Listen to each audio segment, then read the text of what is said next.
Course 509 assignment 1 আৰু প্ৰশ্ন 1 number সমাজ অধ্যয়ন আৰু সমাজ বিজ্ঞানৰ মাজত সম্পৰ্ক ব্যাখ্যা কৰক। ভাৰতৰ প্ৰসংগত পৰিৱৰ্তিত সমাজৰ দৃষ্টিত সমাজ বিজ্ঞানৰ প্ৰসংগত আলোচনা কৰক। তো উত্তৰ, বৰ্তমানৰ আধুনিক জগতত শিক্ষাৰ ক্ষেত্ৰত সমাজ বিজ্ঞানৰ সফল প্ৰয়োগ হোৱা দেখা যায়। শিক্ষা সমাজ বিজ্ঞান অধ্যয়নৰ এটি অংগ। এই ধাৰণাটো শিক্ষা সম্বন্ধীয় ৰীতি নীতিৰ মাধ্যমেৰে সমাজ বিজ্ঞানৰ প্ৰকৃত লক্ষ্যৰ লগত সন্নিবিষ্ট হৈ থাকে। সমাজ অধ্যয়ন হৈছে মানৱ সমাজৰ বিভিন্ন দিশক প্ৰণালীবদ্ধভাৱে অধ্যয়ন কৰা এটি শৈক্ষিক প্ৰক্ৰিয়া। একেধাৰে সমাজ বিজ্ঞান হৈছে সমাজত বৰ্তি মানুহৰ অধ্যয়ন। সমাজ অধ্যয়ন আৰু সমাজ বিজ্ঞানৰ মাজত সম্পৰ্ক আমি সূক্ষ্মভাৱে লক্ষ্য কৰিলে দুয়োটাৰ মাজত ব্যাপক যোগসূত্ৰ স্থাপন কৰা দেখা যায়। ইয়াত সূক্ষ্ম দীৰ্ঘকাৰ এটা দি ল'ব। সমাজ এইখিনিতে হৈছে ফাৰ্ষ্ট পৃষ্ঠাটো শেষ। ইয়াৰ পাছত আমি ছেকেণ্ড পৃষ্ঠালৈ যাম।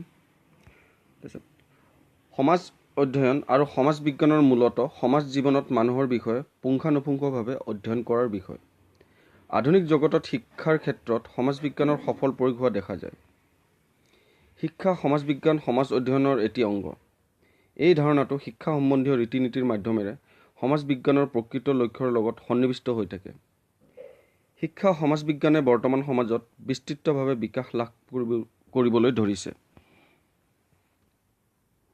শিক্ষা সমাজ বিজ্ঞানৰ মূল দিশ হ'ল শিক্ষানুষ্ঠানসমূহৰ প্ৰভাৱৰ বিষয়ে বৰ্ণনা কৰা আৰু ইয়াৰ প্ৰভাৱৰ ভিতৰত যিবিলাক পৰে সেইবোৰৰ সামাজিক ব্যক্তিত্ব নিৰ্ণয় কৰা। শিক্ষা সমাজ বিজ্ঞান হ'ল সমাজ বিজ্ঞানৰ শিক্ষা আৰু শৈক্ষিক মূল বস্তুসমূহৰ সামাজিক দৃষ্টিকোণ। ভাৰতৰ প্ৰসংগত পৰিৱৰ্তিত সমাজৰ দৃষ্টিত সমাজ বিজ্ঞানৰ প্ৰসংগ আলোচনা। ভাৰতীয় সমাজ ব্যৱস্থা এইখিনিতে 2 নম্বৰ পৃষ্ঠা শেষ। এবাৰ 3 নম্বৰ পৃষ্ঠালৈ যাওঁ। স্ক্ৰীনশ্বটটো লৈ ল'ব আপোনালোকে। সমাজ জীৱনৰ সকলো দিশ সকলো ফালেৰে দিনক দিনে উত্তৰণৰ বাটত আগবাঢ়ি গৈ আছে। এনে এক গতিশীল ভাৰতৰ সামাজিক বাতাবৰণত নতুন গতি প্ৰদান কৰা বহল ক্ষেত্ৰখনত সমাজ বিজ্ঞানৰ বহু পৰিমাণে ভূমিকা পালন কৰে। আমি দেখিবলৈ পাইছোঁ যে সমাজ বিজ্ঞানৰ প্ৰভাৱ শিক্ষাৰ অৰ্থৰ ওপৰত পৰিছে। শিক্ষা সমাজ বিজ্ঞানীসকলৰ মতে শিক্ষা হ'ল এটা সামাজিক প্ৰক্ৰিয়া। ই শিশুসকলৰ সামাজিকৰণ কৰাত সহায় কৰাৰ লগতে শিশুসকলৰ আচৰণ পৰিৱৰ্তনৰ কাৰণ হিচাপেও পৰিগণিত হয়। শিক্ষাৰ উদ্দেশ্যৰ ওপৰত সমাজ বিজ্ঞানৰ প্ৰভাৱ পৰা পৰিলক্ষিত হয়। শিশুৱে সামাজিক দিশত যিবিলাক গুণ আহৰণ কৰে সেই গুণসমূহে শিক্ষাৰ লগত প্ৰভাৱ পেলায়।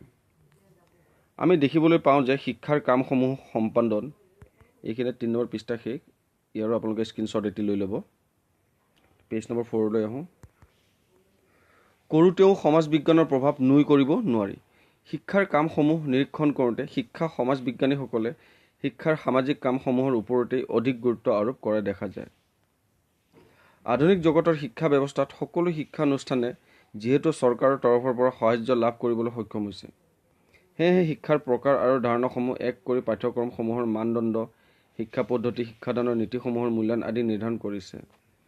মানদণ্ড নিৰ্ধাৰণৰ প্ৰকাৰসমূহে শিক্ষকসকলৰ ব্যক্তিগত গুণসমূহ আৰু পণ্ডিতৰ মূল্য বৰ্জন কৰে। তো এইখিনিতে পেজ নম্বৰ শেষ আৰু এই প্ৰশ্নৰ উত্তৰটিও শেষ। ধন্যবাদ।